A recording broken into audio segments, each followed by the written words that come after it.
Hey friends, this is Mark Suroviec, host of the Workplace Solutions podcast, inviting you to discover the joy of work. All right, Rhonda, how you doing today? I'm great, Mark. How are you? Rhonda, I feel like it's been forever. I've had so many guests lately that aren't you, and I love having new people, but you are definitely my favorite guest. Just don't tell anyone else. So Yeah, I was just going to say, don't say that online. You won't have any more guests. Shh. You can have more than one favorite. I know I've been listening to your guests, and I'm kind of excited. You've been doing great, Mark. You've had some great content. Oh, thank you. I appreciate that. So what's new in your world? What's new in my world? I'm going to have to just say work, and more work these days. Just a lot of work, really. I hope it doesn't suck, because life's too short for that. That's what we say all the time. So I won't ask you if it does or not. That's not fair. So thank you very much for leaving that open. I will say that in my goals for 2022, they are to add less suckage and way more fun. 2022 is going to be fun. What does HR think about those goals? They didn't like the language. I'm just going to say more happiness. There you go. The heart behind it is solid. There you go. Yes. Yes. All right. So, Rhonda, what are we talking about today? Today, we're going to be talking about cultivating culture, which is a huge subject, actually. And a couple of the things that we're going to be discussing particularly are what is work culture and why should I care? What does a healthy work culture look like? How do I know if my culture is healthy? What are some ways to improve work culture? So there's a lot going on in this message, and it's really relevant to today's work, I think. Absolutely. So, Rhonda, as we do by tradition, we're going to start with an icebreaker.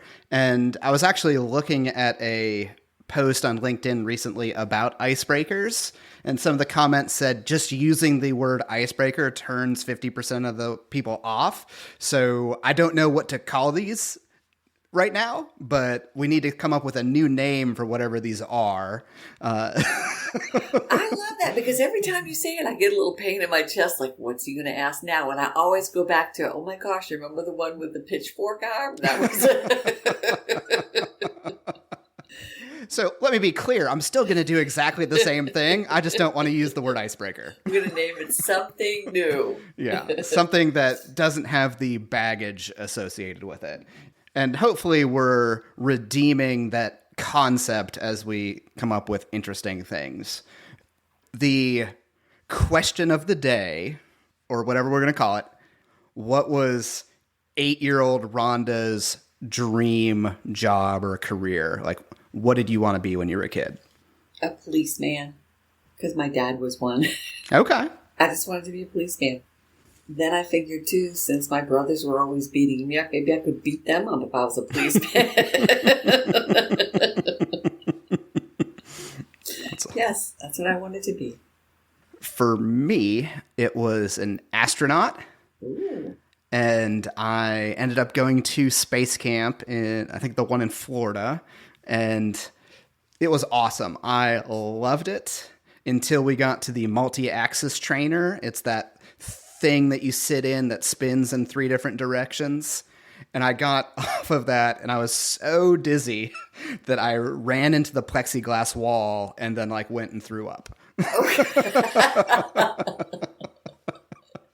Okay, so did you still want to be an astronaut, or did you go, oh yeah, no? No. So space camp was amazing. I remember, this is probably 7th or 8th grade at this point, and I still remember moments from that.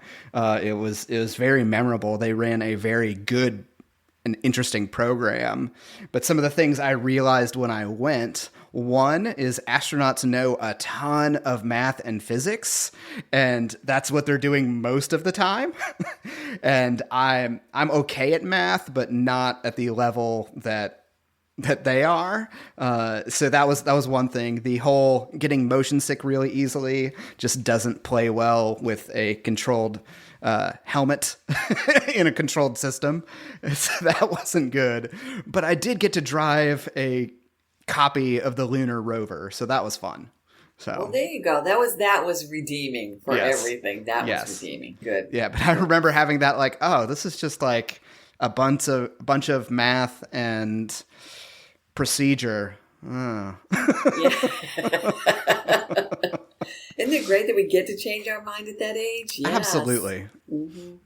So if you're listening, we're going to make this section of the podcast interactive, at least as much as we can. Think to yourself, what did 7, 8, or 9-year-old you want to do? And go tell someone that story.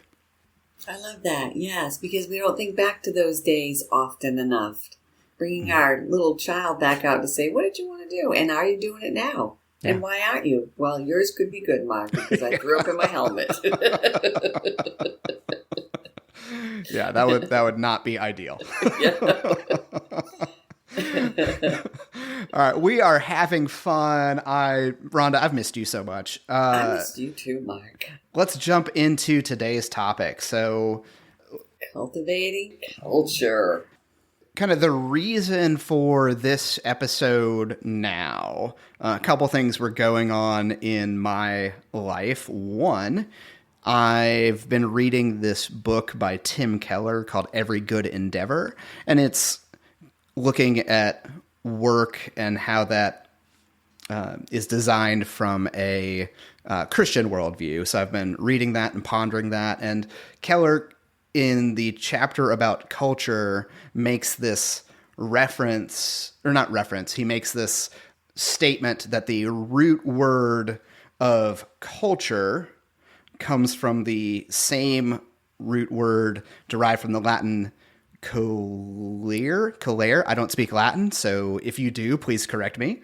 But it means to tend the earth and grow, to cultivate, or to nurture. So the very word culture has the root of this idea of cultivate in it. And I've just been thinking about that and pondering that and what the implications are from that concept. And the other was a story that I read recently on LinkedIn about a company, and we don't throw anyone by name under the bus, so we won't name them, but some of you may be familiar with this company where their CEO just fired 900 people over Zoom and then blamed the employees for stealing from the company. Hello. And in that, he promised a leaner, meaner culture with the folks that remain. And I was just thinking, man, like, one, how toxic is that place going to be with the leaner, meaner culture? And two, just that behavior, it reminds me, it's like the CEO equivalent of a teacher teaching elementary school and canceling recess because 2 kids were speaking during math. That's what it feels like to me. And and I saw that and just it's like, oh, 4th graders know you don't punish the whole class for something that a handful of people did. So like they know, like if you've ever made that mistake, if you've ever been leading a group of kids and you've tried to punish the group for something that some of the people did, and the rest of the people resented you for it. Yeah. Yeah. I don't think there are words to really describe that, Mark. It kind of like it's one of those things that hits you and goes, you did what? And I really have to wonder if after he did that, he sat down and said to himself, I just did what? Or if he just moved right on like that was part of the way it was meant to be. I haven't been following his response, and by the time this podcast is published, I'm sure he will have spoken out about that and responded to the criticism. But in general, the point of today's podcast isn't to dig deep into that one instance, but just as a inspiration to say, we really need to talk about culture. because there's clearly folks that don't get it, and we just need to spread this message of having a healthy culture and how important it is. It just, in my mind, moved up this conversation it just doesn't seem like something we can wait to talk about. I agree. Let me ask. I'm going to ask a question. Oh, absolutely. Do you think it is a conversation that is happening more now since our whole everything in the workplace has changed? The employee doesn't. We don't have enough employees anymore. Our culture has changed. Do you think that all of this conversation now coming on board is because of that, or do you think that people really kind of woke up to the idea like it doesn't matter what was happening, we need to have a good culture so that we can have longevity in business, longevity in employees, less turnover, less cost? It's not an easy answer, and if it was, it certainly wouldn't be coming from me. So, on the episode where we went through the mailbag, Teddy had some really good insights on this. There's kind of two dominant perspectives in this conversation about the Great Resignation, this massive exodus of folks leaving their jobs or quitting. And one perspective is it's the pandemic, the world is hard and it sucks, and it was unavoidable. And the other perspective, and the other perspective is all the pandemic did was heighten and reveal the bumps and warts and bruises and injuries that were already there and put a magnifying glass on them. And it didn't break things, it revealed things that were already broken. And the companies and the organizations that are saying and approaching this from, we're understanding and learning the things that were broken. We want to learn and figure out how to fix things and make things better and healthy and treat folks with dignity. I think they're taking the right approach. If you're just looking at it, how do we get back to normal so we can treat our people like crap again, then you haven't learned your lesson. No, and you haven't figured out that there is no normal backup. We're doing something different. Yeah. Yeah. Yes, I agree. That was good insight from Teddy too. Really. It's never as simple as if you just had a healthy work culture, then people would stay. Or if you just paid people a living wage, then they would stay. Or the folks that are more on the side of skeptical, like, oh, everyone's lazy. No. No, that's not. Yeah. I end up reading, I love reading stories of terrible work experience and terrible bosses, not because I like that folks experience that, but it's insightful to go, that really happened, and hearing that. So one of the themes I'm seeing in a lot of those stories is this differential created by the power structure where you might be a part-time employee, you're expected to be available 24/7 without a set schedule, but the organization doesn't have the same kind of commitment back to you, where we're not going to give you advance notice on your schedule, or if you want to be off, then you're viewed in a negative light, or they have the right to call you in at a moment's notice. And, I read stories of folks who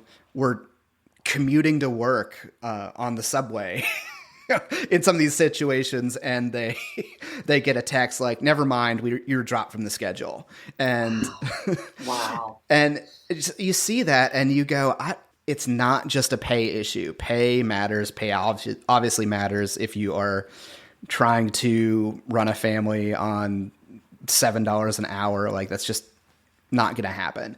Yeah, we got super rabbit trailed on this conversation. Yeah, we did. And I was actually going to say, if we could circle back around here, pay does matter, but it matters in as much as it's attached to the culture that we're talking about. Yeah. So if I'm not being paid what I think is a fair wage, but the culture that I'm walking into, I feel like a family. I feel like I'm connected. I feel like people are there. I feel like there's hope. then I'm more apt to stay than if I'm being paid $7 an hour and they're calling me on the bus saying, never mind, we'll just change your schedule. I'm not appreciated. I'm not getting my schedule. So I think pay is relative in here. I do think that there is more to be said for the money I'm making as it ties into culture than not. I actually didn't put any notes in my conversation about culture around financial incentives or any of those things. And clearly I should have, but that's fine. I think if we're going to continue down that conversation, we need to dedicate an entire episode to compensation and how that plays out amongst your people. I agree. I totally agree. And bring on some expert help that that I am not qualified to talk about. I totally agree with you. I totally agree. But if you just look at a company's culture, and if they have a good culture, they probably are not. Yeah. They probably don't have very many employees that don't feel like they're being compensated fairly. As far as I understand, the research on this is there's a line, and this line is different for every person, but once you get to that line in terms of wages and you're above that, income is no longer an actual changing motivator of behavior. There's a line in which if I'm paid less than this, I feel taken advantage of by my employer. But once you cross that line, it doesn't change behavior in terms of motivation. Gotcha. Okay, we're off the pay line. But so yeah, we're talking about culture and specifically work culture and this idea of cultivating culture. And if folks don't hear anything else on this episode, this is the one thing I want them to take away. Culture is something that has to be cultivated. And if you are not actively cultivating it, it is dying or growing weeds. And so we're going to use a bunch of farming references and growing references. It's unavoidable with how we've set up our conversation today. But that is the key takeaway. We'll say other good stuff, but that's the thing I want folks to hear is if you do not put intentional effort. And I'm not talking once a year, I'm talking all the time. And I don't mean every moment, but consistent, intentional effort into what type of culture you are building as a leader, then by default, that culture will slide or die or become increasingly weed-ridden or toxic. Agreed. Totally agreed. And I know in some cultures that they think they did the initial footwork and that's all they have to do. Yeah. And then they end up in the weeds. Yes. Mm-hmm. Yes.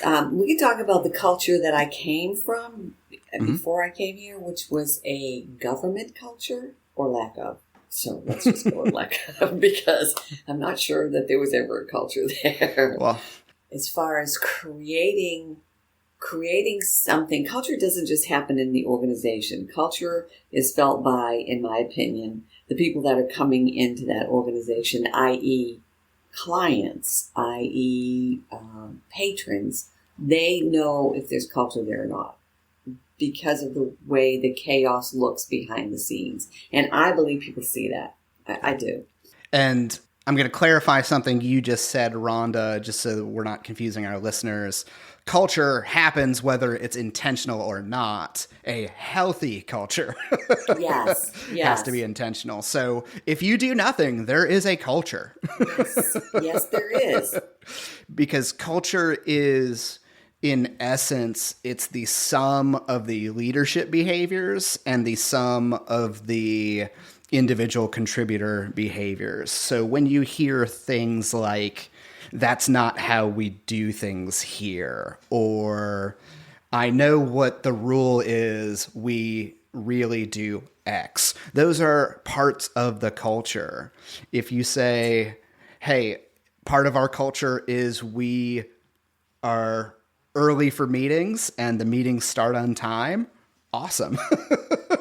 Even and often it doesn't matter what you say because it's what is considered normal behavior, whether that is healthy or unhealthy. There are plenty of toxic cultures that have been normalized, and that's how it is here. We wish it wasn't, but it is.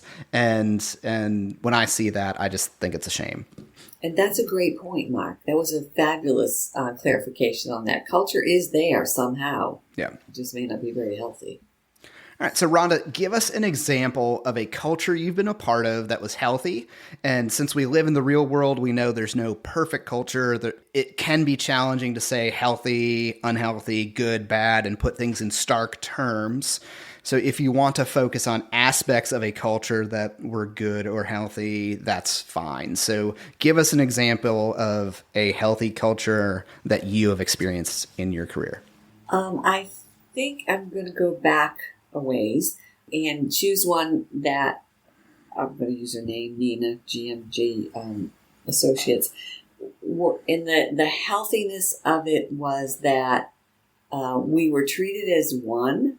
Like we all had different titles, but we weren't separated. There was like a personal relationship to everybody, and not just a favor for this one and a favor for that one. I guess I could say that because I see that happening. Culture to me has to go across the field, across the team.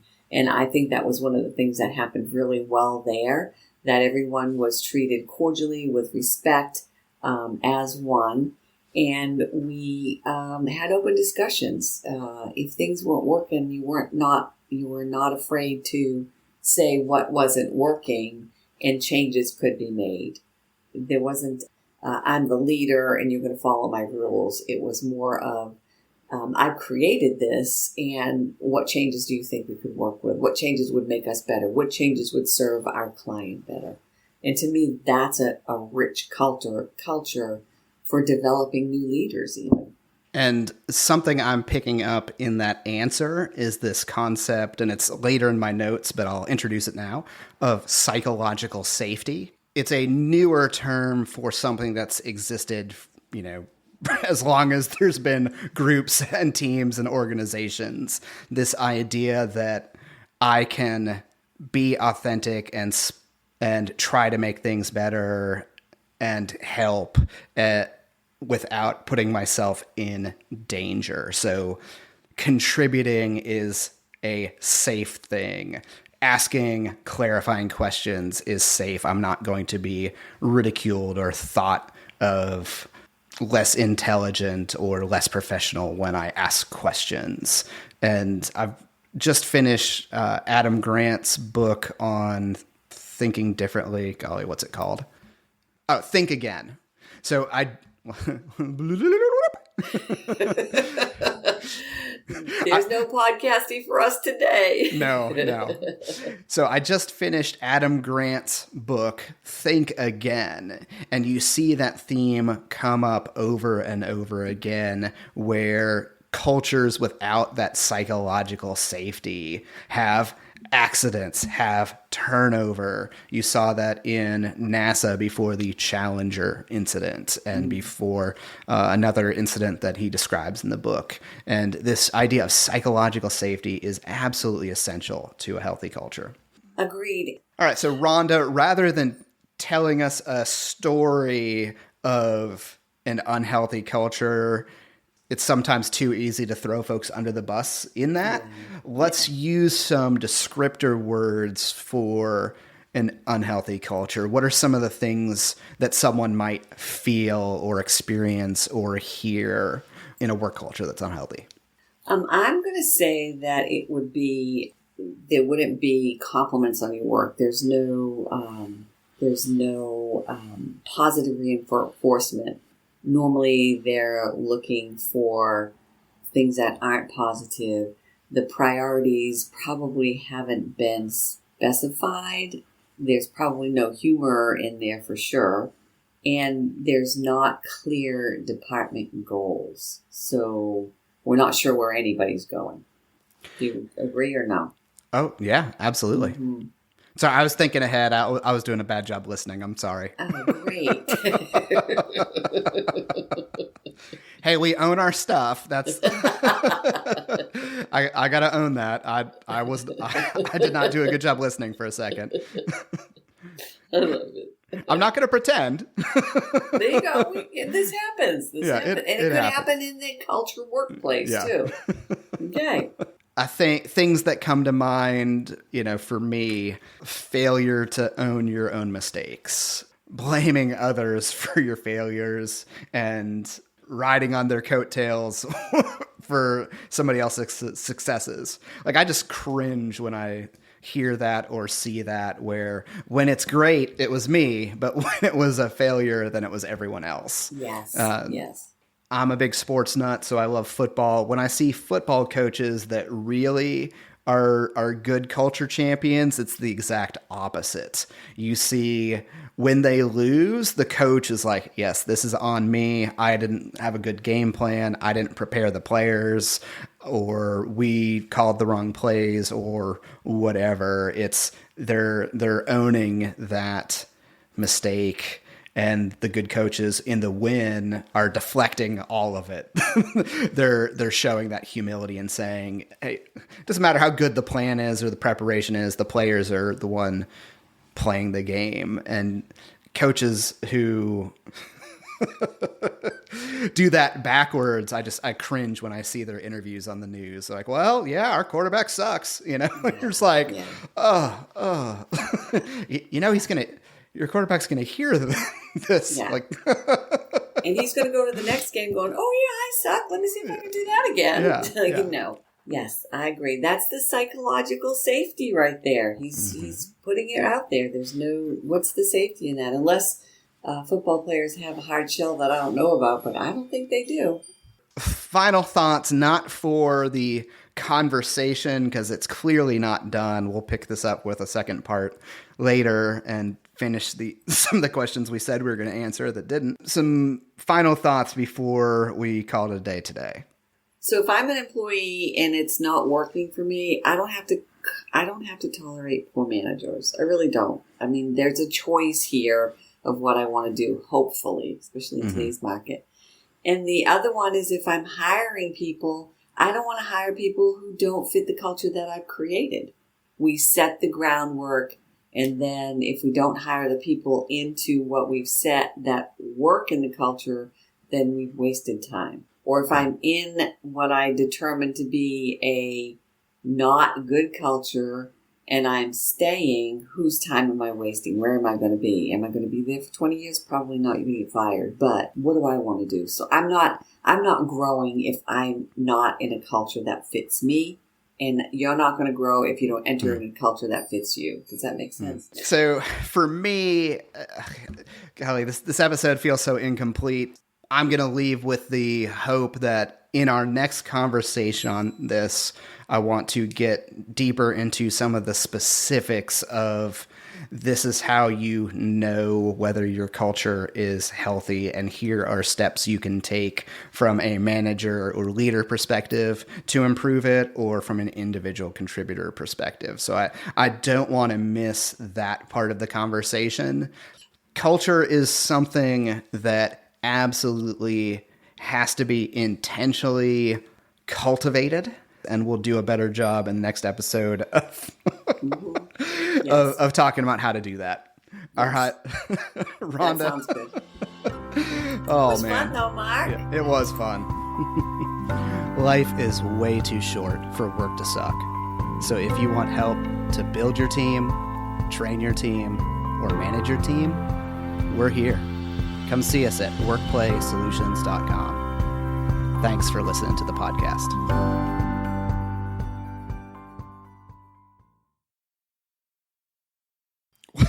Do you have some chimes? What is that? They just went off, and I was like, why did you just do that? Yes, I do. For my podcast, they work well, but for yours, I'm not sure. We have sound effects now on the Workplace Solutions podcast. Oh man. Well, that's two reasons why we're not getting a podcasty today. Oh. And we have it's still going. No, it's like, stop. Please stop. Please stop. I used to take it out here. I forgot to take it out today. We had too many technical difficulties. I was like, no worries. We are learning and growing, and having fun and being having flexible. fun and being flexible.